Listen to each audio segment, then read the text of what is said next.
উম্মে আনমার দাস কেনা বেচার ব্যবসা করে। তার নিজের জন্যেও একটি দাসের প্রয়োজন। তাগড়া হৃষ্টপুষ্ট একটি দাস চাই তার জন্য। সে নিজে বাজারে গেল। শত দাসের ভিতর একটি দাস তার খুব পছন্দ হলো। দাসটি যেমন জুয়ান তেমনই তাগড়া।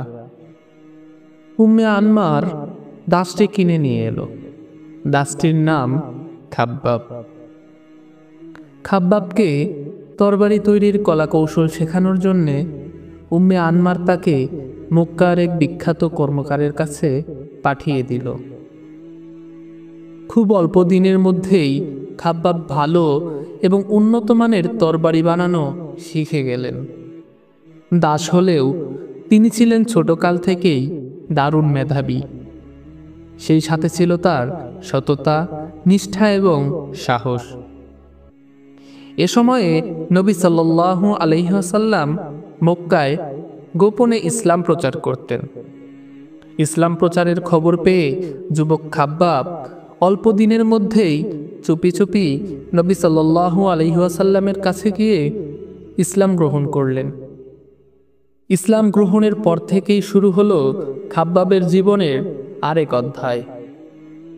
এই অধ্যায়টি ছিল খাব্বাবের জন্যে অগ্নি পরীক্ষার অধ্যায়। জুলুম, নির্যাতনার অত্যাচারের পরেও ঈমানের পরীক্ষায় ধৈর্যের সাথে টিকে থাকার অধ্যায়। যুবক খাব্বাব ইসলাম গ্রহণ করেছে, এ খবর বাতাসের আগে ছড়িয়ে পড়ল চারদিক। কথাটি উম্মে আনমারের কানেও গেল। সে তার দলবল নিয়ে কামারশালায় এসে কর্মরত খাব্বাবকে জিজ্ঞেস করল, তুমি নাকি ইসলাম গ্রহণ করেছ? হ্যাঁ। কামারশালায় কাজ করতে করতে খাব্বাব দৃঢ়তার সাথে জবাব দিলেন। কেনা দাসের এই জবাব শুনে আনমারের মাথায় খুন চেপে গেল। সে তার দলবল সহ ঝাঁপিয়ে পড়ল খাব্বাবের উপর। বলল, তোর এত বড় সাহস! আমার কেনা দাস হয়ে তুই আমার ধর্ম ত্যাগ করে ইসলাম গ্রহণ করেছিস? বলতে বলতে কামারশালার হাতুড়ি এবং লোহার পাত দিয়ে খাব্বাবকে মারতে শুরু করল। তাদের আঘাতে আঘাতে খাব্বাব রক্তাক্ত হয়ে গেলেন। তার সমস্ত শরীর দিয়ে রক্তের ধারা গড়িয়ে পড়তে থাকল। তিনি জ্ঞান হারিয়ে ফেললেন। আর একদিনের ঘটনা।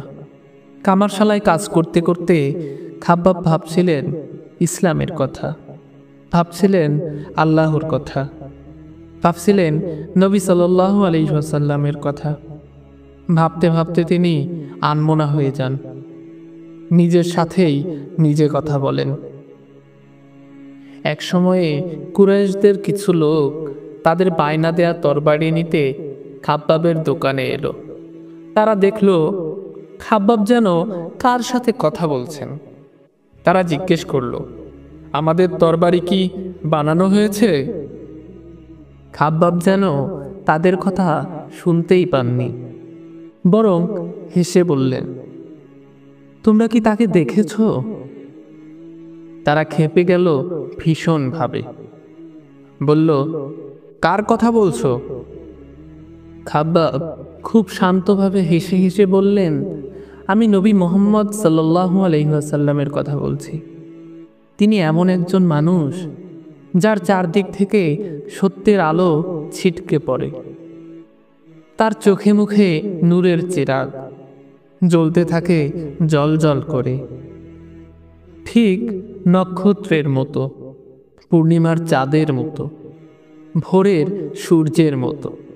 তিনি আল্লাহর রাসূল। আমাদেরকে অন্ধকার থেকে আলোয় আনবার জন্যে আল্লাহ তাকে পাঠিয়েছেন।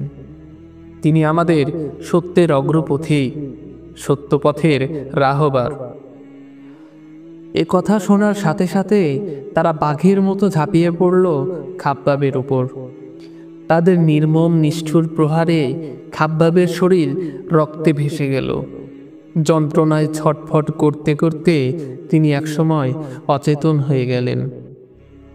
ইসলাম গ্রহণের কারণে, নবী সাল্লাল্লাহু আলাইহি ওয়াসাল্লামকে ভালোবাসার কারণে খাব্বাবকে সহ্য করতে হয়েছে অমানসিক নির্যাতন। নিষ্ঠুর কাফেররা দুপুরে প্রচণ্ড রোদের তাপের মধ্যে খাব্বাবকে টেনে হিচড়ে নিয়ে যেত মরুভূমির উত্তপ্ত উপত্যকায়। তারপর তাকে সম্পূর্ণ উলঙ্গ করে তার শরীরে লোহার বর্ম পরাতো। এভাবে তাকে আগুনের মতো উত্তপ্ত উপত্যকায় ফেলে রাখত সূর্যাস্ত পর্যন্ত। প্রচণ্ড গরমে এবং পিপাসায় কাতর হয়ে পানি পানি বলে চিৎকার করতেন খাব্বাব। কাফেররা তাকে একটুও পানি দিত না, বরং বলতো, এবার বল, মোহাম্মদ সম্পর্কে তোর মন্তব্য কি? খাব্বাবের যন্ত্রণাকাতর মুখ থেকে এক ফালি হাসির রেখা তখনও ভেসে উঠত। বলতেন, মোহাম্মদ সাল্লাল্লাহু আলাইহি ওয়াসাল্লাম আল্লাহর বান্দা এবং রাসূল। তিনি সত্য দিন নিয়ে এসেছেন। তিনি আমাদের মুক্তির বার্তাবাহক। খাব্বাবের জবাব শুনে তারা আবারও তার উপর নির্যাতন চালাতো। তারা পাথর গরম করে সেই পাথরের উপর খাব্বাবকে খালি গায়ে শুইয়ে দিত। তারপর গরম পাথরের উপর তাকে চেপে ধরে রাখত। গরম পাথরের চাপে খাব্বাবের কাঁধের চর্বি গলে বেয়ে বেয়ে পড়ত। তার পিঠের গোস্ত উঠে যেত। তিনি যন্ত্রণায় ছটফট করতেন, পিপাসায় কাতরাতেন। নিষ্ঠুর কাফেররা খাব্বাবের যন্ত্রণা দেখে দানবের মতো হেসে উঠত। খাব্বাব যন্ত্রণার মধ্যেও আল্লাহ এবং তার প্রিয় নবী সাল্লাল্লাহু আলাইহি ওয়াসাল্লামকে ডাকতেন। ডাকতে ডাকতে তিনি একসময় নির্যাতনের নিষ্ঠুরতায় জ্ঞান হারিয়ে ফেলতেন। অত্যাচারী কাফেরদের নির্যাতনের এরকম শিকার হতেন খাব্বাব। দিনের পর দিন এভাবে প্রতিদিন চলত তাদের নির্মম নিষ্ঠুর অত্যাচার খাব্বাবের উপর। আনমারের এক অত্যাচারী ভাই ছিল। সে প্রতিদিন খাব্বাবের কামারশালার দোকানে আসত। এসে সে কামারশালার হাপড় থেকে তুলে নিত গনগনে লোহার পাত।